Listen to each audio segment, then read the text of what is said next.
অসম মালা আঁচনিৰ অধীনত নিৰ্মীয়মানত ক্ষতিগ্ৰস্ত লোকক ক্ষতিপূৰণ দাবী পেঙেৰী বৰডুমছা ৰাজ্যিক পথ অৱৰোধ কৰি তীব্ৰ প্ৰতিবাদ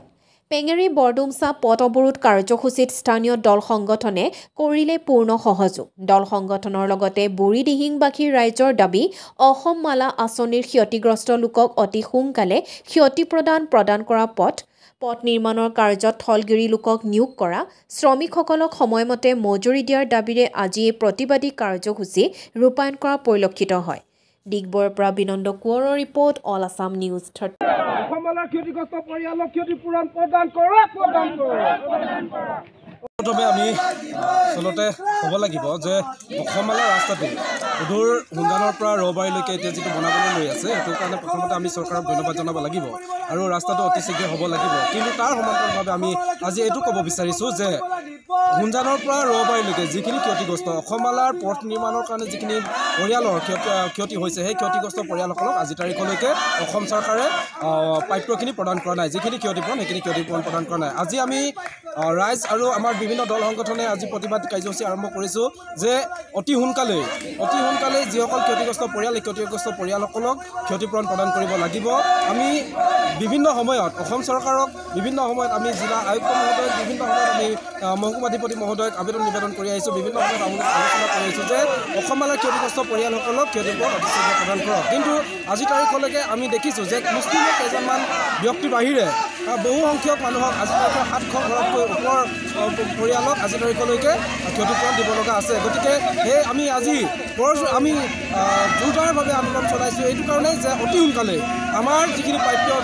যিখিনি পাব লাগে ক্ষতিপূৰণ ৰাইজে যিখিনি পাব লাগে সেইখিনি অতি সোনকালে প্ৰদান কৰিব লাগিব আৰু আমি আজি এই আন্দোলনথলীৰ পৰা অসম চৰকাৰৰ মাননীয় মুখ্যমন্ত্ৰী ডাঙৰীয়াক জনাব বিচাৰিছোঁ তিনিচুকীয়া জিলা আয়ুক্ত মহোদয়ক জনাব বিচাৰিছোঁ যে অতি সোনকালে আমাৰ যিখিনি প্ৰাপ্য আমাৰ পৰিয়ালৰ যিখিনি প্ৰাপ্য ক্ষতিপূৰণ সেইখিনি অতি সোনকালে প্ৰদান কৰিব লাগিব তাৰ সমান্তৰালভাৱে আমি এইখিনিও ক'ব বিচাৰিছোঁ যে অসমমালা ৰাস্তাটো নিৰ্মাণ কৰিছে তাৰ বাবে অঞ্চলটোৰ এটা বৃহৎ উন্নতি হ'ব বুলি আমি আশাবাদী গতিকে সেইকাৰণে এই অসমমালা ৰাস্তাটো বনাওঁতে নিৰ্মাণ কৰোঁতে যাতে কোম্পানীয়ে BIPL কোম্পানীয়ে বা ইয়াৰ যিখিনি উপঠিকাদাৰ আছে এইসকলে যাতে কোনো বিশৃংখলা নকৰি সুন্দৰভাৱে যাতে নিৰ্মাণ কৰে তাৰ আমি দাবী জনাইছোঁ আমি বিভিন্ন সময়ত শুনিবলৈ পাইছোঁ যে অসমমালা নিৰ্মাণ কৰাৰ সময়ত বিভিন্ন ধৰণৰ বেমেজালিৰ সৃষ্টি হৈছে গতিকে আমি দাবী জনাইছোঁ যে অসমমালা ৰাস্তাটো নিৰ্মাণ কৰিব লাগিব ছেকেণ্ড কথা যে অতি সুন্দৰভাৱে নিৰ্মাণ কৰিব লাগিব আৰু অতি সোনকালে নিৰ্মাণ কৰিব লাগিব বাৰিষা সময় সমাগত গতিকে এই বাৰিষাৰ আগত যাতে অসমমালাৰ ৰাস্তাটো কিছু সংখ্যক হ'লেও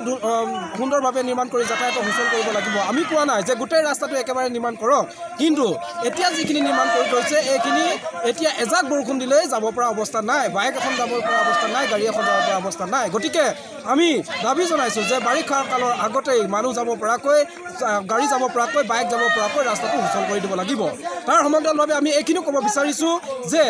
BIPL যি কোম্পানী এই কোম্পানীটোৱে যেতিয়া অসমমালাৰ নামৰ অসমমালাৰ আঁচনি যোগেদি যি অসমমালাৰ নিৰ্মাণ হৈ আছে ৰাস্তা নিৰ্মাণ হৈ আছে এই ৰাস্তাটো নিৰ্মাণ কৰাৰ ক্ষেত্ৰত প্ৰথমতে আমাৰ যি থলগিৰি জনগণ এই জনগণক গুৰুত্ব দিব লাগিব আমাৰ